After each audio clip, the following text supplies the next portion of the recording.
Olá, seja bem-vindo ao canal Chave de Leitura. No vídeo de hoje a gente vai conversar sobre O Olho Mais Azul, de Toni Morrison, livro publicado em 1970, primeiro romance dessa grande escritora que faleceu esse ano, agora em 2019, primeira mulher negra a ganhar o Prêmio Nobel. Esse não é o primeiro livro da Toni Morrison que eu li. Aqui no canal tem uma resenha do Amada, que é uma obra-prima, é um livro incrível, eu vou deixar linkado aqui no card. E esse livrinho veio pela Tag, não sei se tá dando pra ver os detalhes da capa. Ele tem um tempinho já que veio, e resolvi pegar agora nesse mês de novembro pra ler. Com esse é o terceiro romance da Toni que eu leio. A Toni Morrison, pra quem não sabe, foi uma escritora norte-americana. E além do Amada, eu li o Deus Ajude Essa Criança, um romance que foi publicado o ano passado pela Companhia das Letras, eu acho que foi o ano passado. E que esse eu não gostei tanto, ele tem um plot incrível, assim, o enredo é muito bom, mas eu não gostei muito da execução do texto. A Amada e O Olho Mais Azul, no entanto, são duas obras-primas de fato.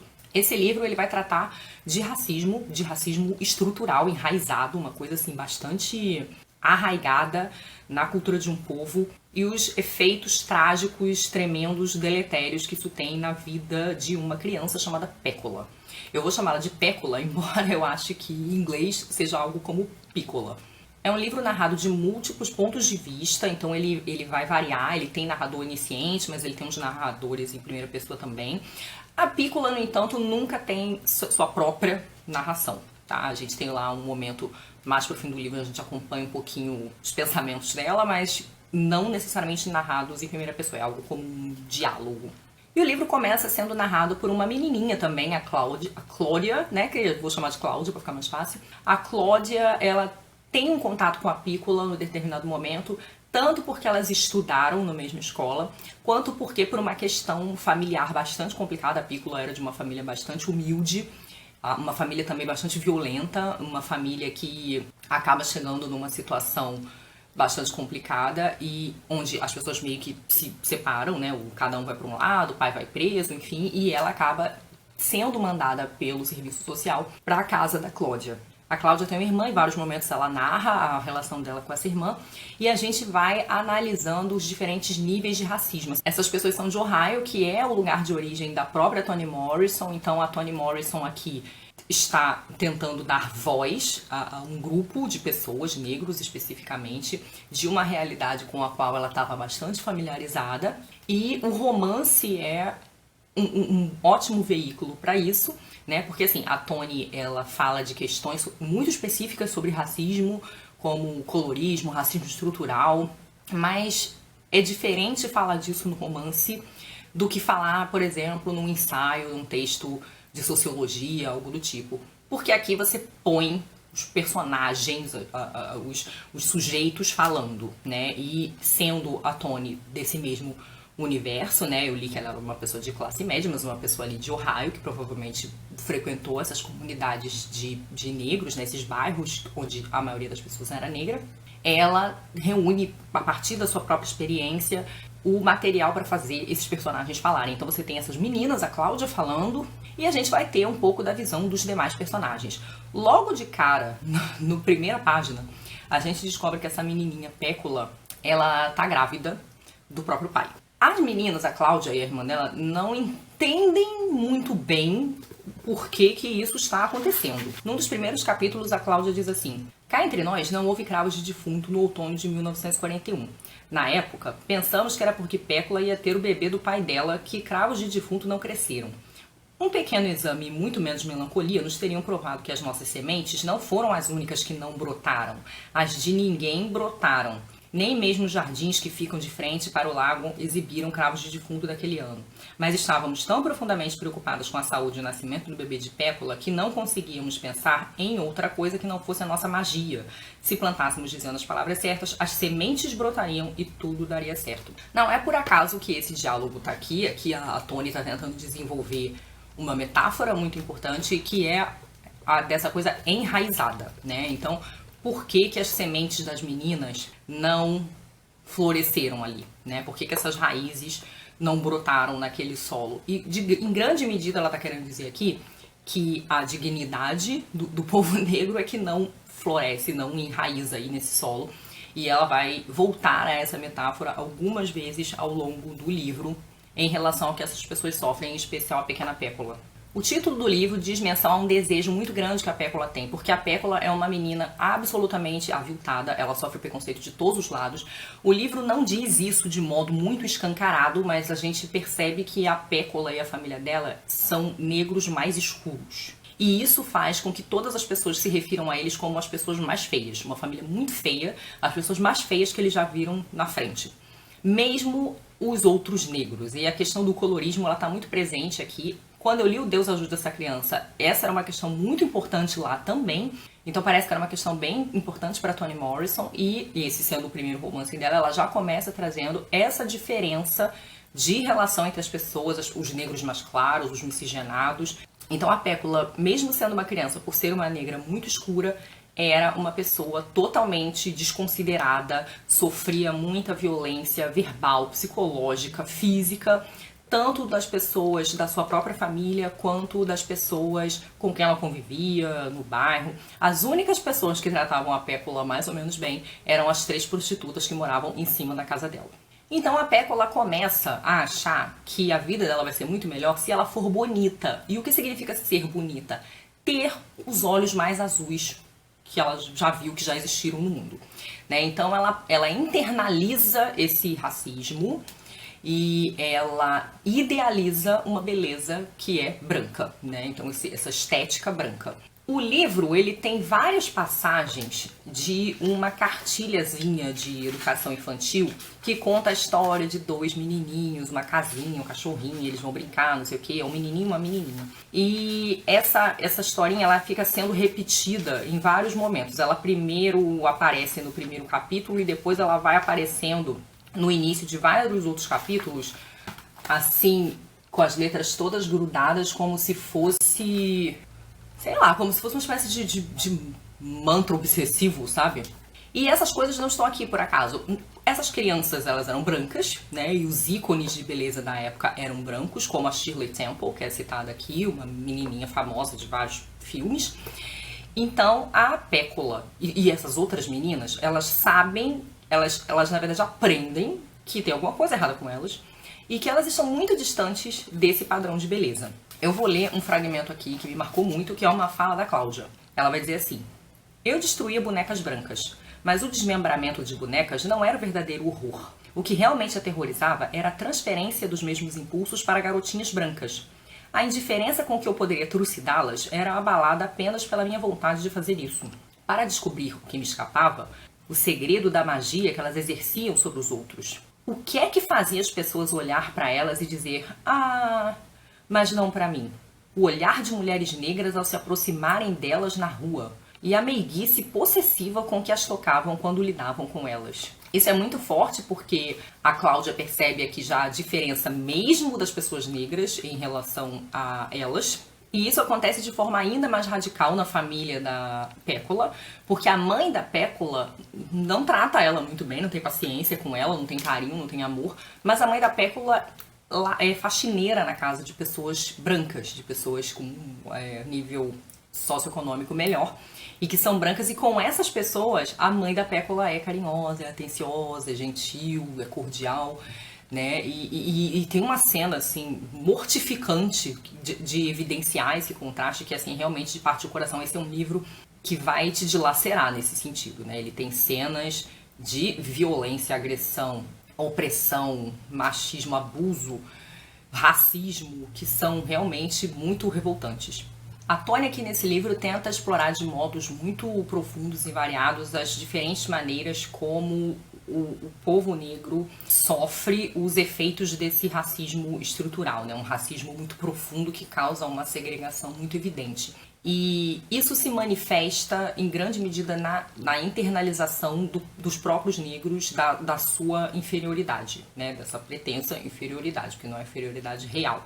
E tem alguns momentos assim que são muito dolorosos e que são muito profundos nessa percepção. Na página 145 da minha edição, tem um fragmento, é uma conversa de mulheres idosas negras. Elas estão no velório de uma amiga delas e elas têm uma conversa bem inquietante. Elas dizem assim: depois cresceram, entraram devagar na vida pela porta dos fundos, transformaram-se, Todo mundo podia lhes dar ordens. As mulheres brancas diziam, faça isso. As crianças brancas diziam, me dá aquilo. Os homens brancos diziam, venha cá. Os homens negros diziam, deita.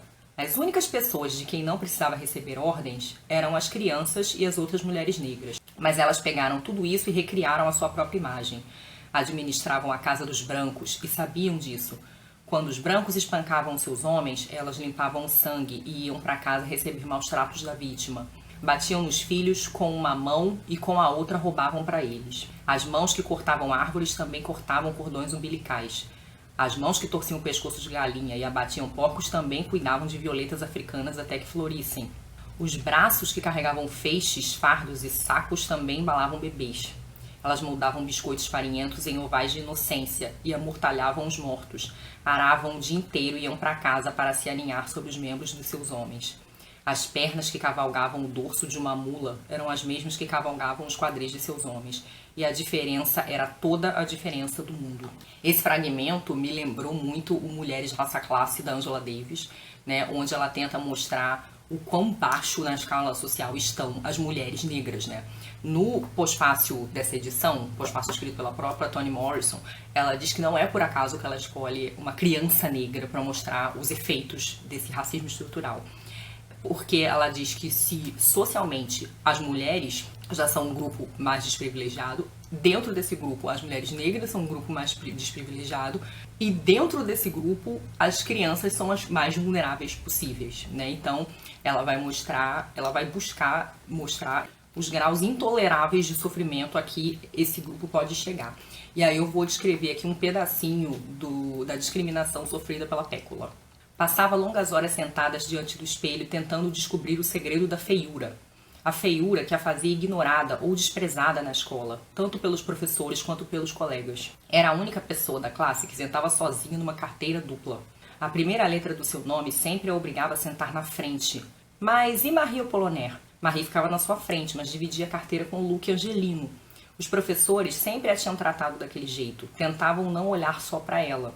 E só a chamavam quando todos tinham que dar uma resposta. Ela também sabia que quando uma das meninas da escola queria ofender de verdade um menino, ou quando queria obter uma reação imediata dele, podia dizer Bob gosta de Pécula Breedlove. Bob gosta de Pécula Breedlove. E nunca deixava de provocar gargalhadas de quem ouvisse e raiva fingida do acusado. Um outro ponto que é bastante perturbador nesse livro é como a Toni humaniza todos os algozes aqui dessa história. Porque assim, sendo a Pécula essa menina num grau de vulnerabilidade extremo, a quantidade de pessoas que se aproveita dela é muito grande, né? E embora a gente veja, tem muitos personagens negros aqui, eles sofrem em níveis variados aí, o racismo, o preconceito, a opressão, as dificuldades socioeconômicas. A Pécula é a pessoa, de fato, aqui de longe mais aviltada, uma pessoa que inclusive perde a capacidade de se defender. Ela não tem quem a defenda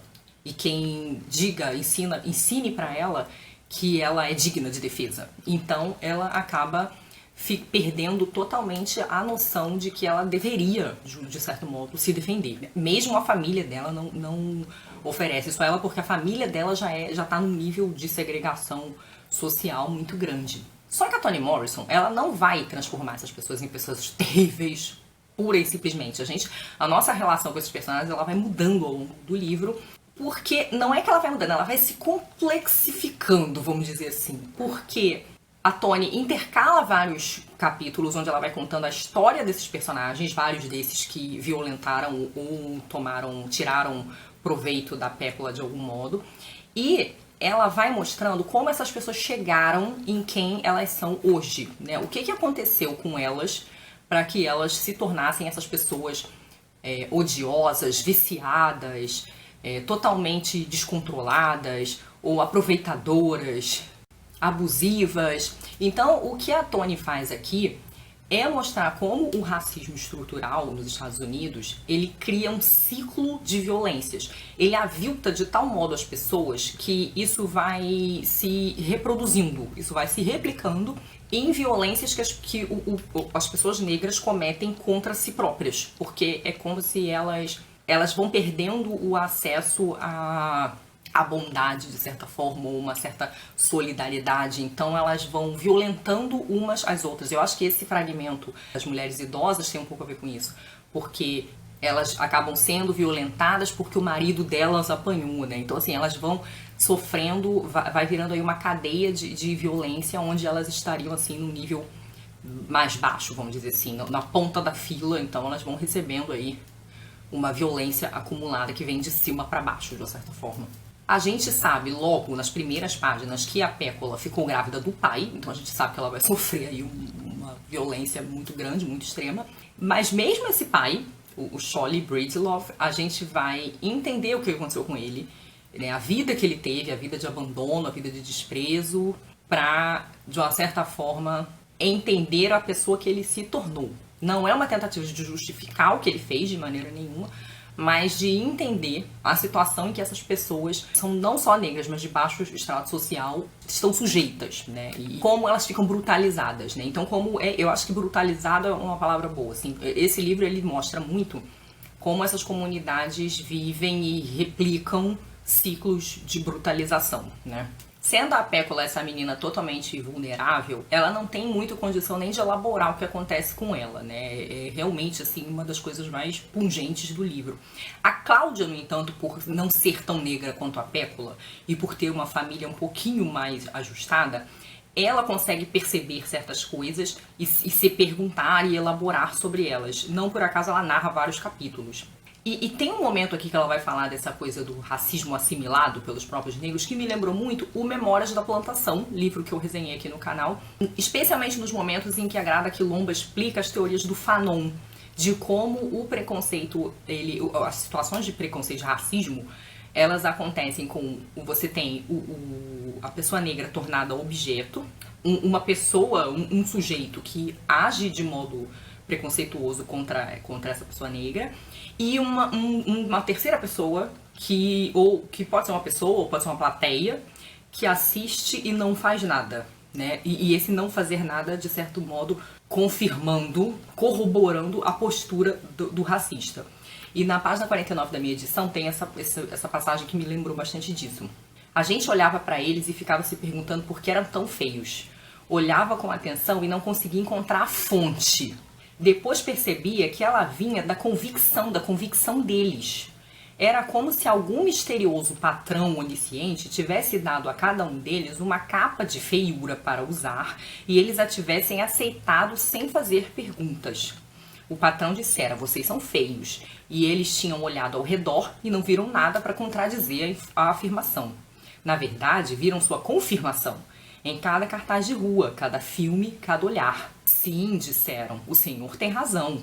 E tomaram a feiura nas mãos, cobriram-se com ela como se fosse um manto e saíram pelo mundo. Ainda sobre essa assimilação da beleza branca, eu gostaria de ler uma passagem de uma família que já é mais miscigenada no sentido de serem mais claros e que já são socialmente um pouco mais beneficiados por causa disso.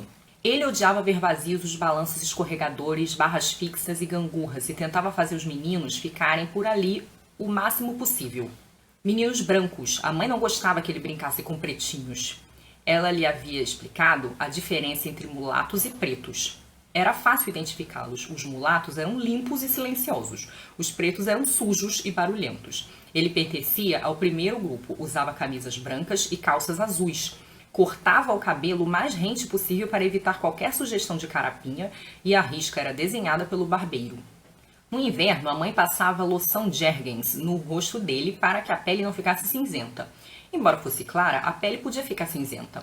A linha entre mulato e preto nem sempre era nítida. Sinais sutis e reveladores ameaçavam erodi-la e era preciso estar constantemente atento. Bom, como vocês viram, a senhora Morrison não vai facilitar pra gente não. Então, um romance forte. Eu queria falar da forma do romance porque me impressionou muito. Esse é um livro que, como o Amada da Toni Morrison, ele tem um projeto formal muito específico. A Toni aqui trabalha com vozes narrativas muito diferentes. A gente vai ter narrador onisciente, narrador criança, perspectiva de adultos, perspectiva de pessoas com graus de instrução muito diferentes. E ela consegue dar um grau de realismo e verossimilhança muito forte para essas vozes diferentes. Ela faz essa oscilação, que funciona muito bem. Contrastando com todas as violências que acontecem aqui, O romance tem vários momentos muito poéticos. A Toni Morrison consegue manipular essa questão da prosa de uma maneira muito bonita. Eu separei um pedaço logo do iniciozinho do livro aqui que chamou muito a minha atenção, onde ela está descrevendo o diálogo entre algumas mulheres e que eu acho que mostra um pouco dessa questão da prosa poética dela. Na página 25 ela diz assim: a conversa delas é como uma dança gentilmente travessa. Som se encontra com som, faz uma mesura, sacode-se e recua. Entra outro som, mas um outro lhe toma o lugar. Os dois volteiam um em torno do outro e param. Às vezes as palavras delas se movem em grandes espirais. Outras vezes dão saltos estridentes e é tudo pontilhado de risos calorosos e pulsantes, como o pulsar de um coração feito de gelatina. A poesia da prosa da Morrison vai, em vários momentos, se voltar para uma questão de cor. Isso é muito interessante, faz muito sentido nesse romance, porque ela aqui, em vários momentos, ela vai se referir à voz verde da mãe dela. Então ela associa sentimentos, valorações, coisas boas, coisas ruins a cores. Então certos atos são verdes, certas vozes são vermelhas. E isso faz muito sentido quando você está contando a história de pessoas para quem a cor é algo tão determinante na vida delas, determinante ao ponto de dificultar a existência delas. Então quando elas percebem que é uma questão de cor, o que as torna inferiores, o que as torna desmerecedoras de respeito, afeto, carinho, seja lá o que for, elas acabam entendendo, elevando de uma certa forma, quase mistificando as cores. Então aquilo que é bom, aquilo é ruim, é descrito através das cores também. E eu acho interessante isso. As coisas não estão soltas na prosa da Morrison. Quando ela faz metáforas de raiz e terra e quando ela usa as cores, ela está tentando chamar a atenção para questões que são muito estruturais aqui nessa sociedade. Mesmo com toda essa engenharia complexa desse romance, na construção desse romance, a leitura para mim foi muito fluida. Foi um romance que eu devorei. Inclusive, a Morrison faz uma coisa aqui muito impressionante, que é narrar cenas de abuso sexual de um modo que você consiga ler. Eu não sei exatamente o que se pensar disso. Eu acho que nenhuma descrição de violência sexual vai algum dia se aproximar da experiência de quem é violentado. Eu não sei se a literatura também deveria fazer isso, chegar nesse nível. Eu acho que a nossa imaginação é capaz o suficiente de, talvez, de nos dar um vislumbre do horror. Claro, não vai nos dar o preciso horror, mas um vislumbre do horror. Mas eu acho que pra gente atravessar a leitura e pensar e refletir, a gente precisa não querer jogar o livro fora, né? Não pode ser tão repelente, assim. E ela, acho que consegue isso, assim, narrar o horror de maneira que a gente consiga ler, passar e refletir. No prólogo, a Toni Morrison fica um pouco crítica e descrente do que ela conseguiu com esse livro. Ela escreve o prólogo quase um pouco mais de 20 anos depois e ela vai dizer que certas coisas ela achou que não funcionaram muito bem, que ela não tá muito satisfeita com certos recursos. A Toni é muito rigorosa. Eu achei o romance sensacional, é daqueles romances que você se sente mais inteligente só de ler, sinceramente. Eu acho o texto é belíssimo. E eu acho que ela consegue, assim, pegar questões muito complicadas e ir virando e mostrando, assim, sob vários ângulos e com profundidade. Então, assim, eu considerei uma obra-prima tanto quanto Amada. Acho que são dois romances que valem muito a pena mesmo vocês lerem e recomendarei para sempre.